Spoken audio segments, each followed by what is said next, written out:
Hello, welcome back to my channel.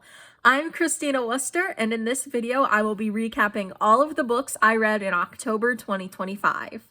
Now, you may have noticed I usually publish this video on the last day of the month. However, since I had to publish my most intimidating books on my TBR video on the last of the month, I decided to put it off until today, November 1st, so you could get 2 videos in 2 days instead of having to fit 2 into 1 day. First up, we have The Rainmaker by John Grisham. This is the book that I read for my dad's and my book swap. In The Rainmaker, John Grisham tells the story of a young man barely out of law school who finds himself taking on one of the most powerful, corrupt, and ruthless companies in America and exposing a complex multi-billion-dollar insurance scam.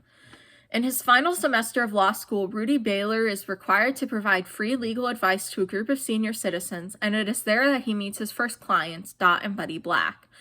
Their son, Donnie Ray, is dying of leukemia, and their insurance company has flatly refused to pay for his medical treatments. While Rudy is at first skeptical, he soon realizes that the Blacks really have been shockingly mistreated by the huge company, and that he just may have stumbled upon one of the largest insurance frauds anyone's ever seen, and one of the most lucrative and important cases in the history of civil litigation. The problem is, Rudy's flat broke, has no job, hasn't even passed the bar, and is about to go head-to-head with one of the best defense attorneys and powerful industries in America.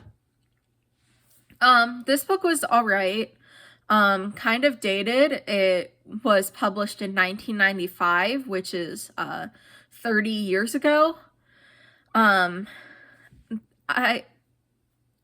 thought it was okay. Definitely too long. It's almost 600 pages long, and we could have easily cut like 100 of those pages by removing the romance subplot, which I was not particularly a fan of. It felt very insta-lovey and contrived. Like he didn't know much about her aside from the fact that she was being abused. Next up, we have Guava and Grudges by Alexis Castellanos. Ana Maria Ibarra dreams of becoming a world-famous pastry chef, but dreams have a cost. Her family can barely keep the family business running, let alone pay for culinary school. Ana Maria helps out at the family bakery, Café y Mas, whenever she can, but they are struggling while the rival Cuban bakery across the street, Morales Bakery, is doing better than ever with their Instagram-famous desserts. Ana Maria's only hope is winning a recipe competition, which has a grand prize big enough to pay for culinary school. But then the ultimate distraction shows up in her small town. Miguel, a boy she spent one magical day with 6 months ago and who she never thought she'd see again. Ana Maria thinks maybe fate has brought them together again for a reason, until she learns the horrible truth that Miguel is a Morales. A Ibarra cannot be associated with a Morales, let alone fall for one. But when Miguel offers to help Ana Maria with the competition, she is so desperate to win she can't turn him down. All she needs to do is keep Miguel at arm's length and keep their deal a secret from their families. After all, teaming up with Miguel is just business, nothing more. Right? This was a fun book. I really enjoyed it. I read it as one of the 3 books that I finished for my 24-hour reading challenge. I thought this was a fun rivals to lovers story. It had a lot of Cuban food in it, which I love a food book. It had a recipe in the back and everything. It was great. Next up, we have A Pretty Implausible Premise by Karen Rivers. An unforgettable story of loss and love for fans of Jandy Nelson and Nina LaCour. When Hattie and Presley meet, it's basically love at first sight. Head spinning, can't stop thinking about each other's feelings. Their instant connection seems at first implausible. It starts to seem impossible when they realize everything they have in common. Both are grieving, living in worlds haunted by ghosts. Both have a difficult relationship with one of their parents, and both were forced to give up on their Olympic dreams. Hattie and Presley find comfort in each other, but like the wildfires that surround their California town, the trauma that haunts their pasts can't be held off for long. Can they help each other move through it without breaking apart? A Pretty Implausible Premise is an immersive romantic novel about grief, forgiveness, and the power of first love. I'm gonna be honest with you guys, maybe it's because I read it in one day, but I don't remember much about this book. I thought it was just okay. The Taylor Swift references were a bit much, even for me. Next up, we have And She Was by Jessica Verdi. Dara's lived a sheltered life with her single mom, Melly. Now at 18, she's dreaming of more. When Dara digs up her never-before-seen birth certificate, her world implodes. Why are two strangers listed as her parents? Dara confronts her mother and is stunned by what she learns. Melly is transgender. The unfamiliar name listed under father? That's Melly. She transitioned when Dara was a baby, shortly after Dara's birth mother died. But Dara still has more questions than answers. Reeling, she sets off on a road trip with her best guy friend Sam. She's determined to find the extended family she's never met. What she discovers, and what her mother reveals piece by piece over emails, will change and challenge Dara more than she can imagine. From rising star Jessica Verdi, this is a gorgeous, timely, and essential novel about the importance of being our true selves. This is the last book that I read, well, that I finished for the 24 hours of reading challenge. This was kind of a tough read. It was published in 2018, and it definitely shows. If I had read this book in 2018, it might have been more of a revelation for me. But as it is, I did read the book in 2025.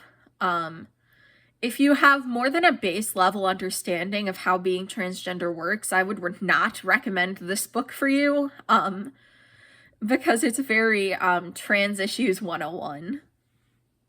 Next up, we have Don't Tell a Soul by Kirsten Miller. This is the book that I read for my friend group book club. A story about a new girl in an old town filled with dark secrets that might just kill her. People say the house is cursed. It preys on the weakest, and young women are its favorite victims. In Louth, they're called the Dead Girls.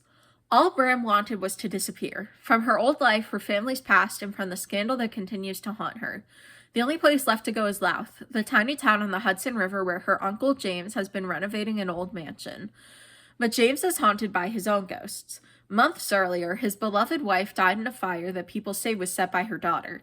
The tragedy left James a shell of the man Bram knew, and destroyed half the house he'd so lovingly restored. The manor is creepy, and so are the locals. The people of Louth don't want outsiders like Bram in their town, and with each passing day, she's discovering that the rumors they spread are just as disturbing as the secrets they hide. Most frightening of all are the legends they tell about the Dead Girls, girls whose lives were cut short in the very house Bram now calls home. The terrifying reality is that the Dead Girls may have never left the manor, and if Bram looks too hard into the town's haunted past, she might not either. I feel like I liked this book overall. I feel like this is what The Girls Are Never Gone was trying to be. I liked how it had those spooky elements. I thought that was nice for October, even though the book is definitely set in winter. I will say the plot did feel a bit convoluted at times, and the way things connected together was a tad Riverdalian, if that makes sense. Next up, we have A Daughter of Fair Verona by Christina Dodd.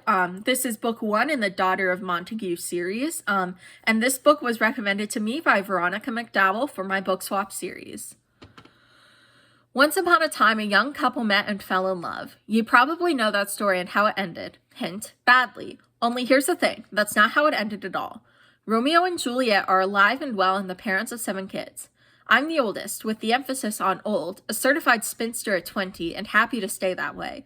It's not easy to keep your taste for romance with parents like mine. Picture it. Constant monologues, passionate declarations, fighting, making up, making out. It's exhausting. Each time they've presented me with a betrothal, I've set out to find the groom to be a more suitable bride. After all, someone sensible needs to stay home and manage this household. But their latest match, Duke Stefano, isn't so easy to palm off on anyone else. The debaucher has had 3 previous wives, all of whom met unfortunate ends. Conscience forbids me from consigning another woman to that fate. As it turns out, I don't have to. At our betrothal ball, where quite by accident I meet a beautiful young man who makes me wonder if perhaps there is something to love at first sight, I stumble upon Duke Stefano with a dagger in his chest. But who killed him? His late wife's families, his relatives, his mistress, his servants. Half of Verona had motive. And when everyone around the Duke begins dying, disappearing, or descending into madness, I know I must uncover the killer before death lies on me like an untimely frost. I liked this book overall and would be interested in reading the sequel. However, I did think that the romance in this was also a bit insta-lovey, and the ending was whack. And last but not least, we have The Prisoner's Throne, the second book in the Stolen Heir duology, and the fifth book in the overall Cruel Prince series. Be warned, this description might contain spoilers for The Stolen Heir. Prince Oak is paying for his betrayal. Imprisoned in the icy north and bound to the will of a monstrous new queen, he must rely on charm and calculation to survive. With High King Cardan and High Queen Jude willing to use any means necessary to retrieve their stolen heir, Oak will have to decide whether to attempt regaining the trust of the girl he's always loved, or to remain loyal to Elfhame and hand over the means to enter Reign, even if it means ending Ren too. With a new war looming on the horizon and treachery lurking in every corner, neither Oak's guile nor his wit will be enough to keep everyone he loves alive. It's just a question of whom he will doom. From the #1 New York Times bestselling author Holly Black comes the stunning blood-soaked conclusion to the Stolen Heir duology. I love when I forget to talk in these. Forget how to talk. Oh my gosh, it happened again. I liked this book. I liked it more than I liked The Stolen Heir, but not quite as much as I liked the original trilogy. I thought that Oak was a more engaging POV character than Cern was, and I thought that the plot was a return to form for this series. A lot more of like the court drama and intrigue, which is part of the reason why The Cruel Prince and its sequels are so beloved in the first place. And that is it. Don't forget to like, comment, and subscribe. Thank you for watching. You're the best.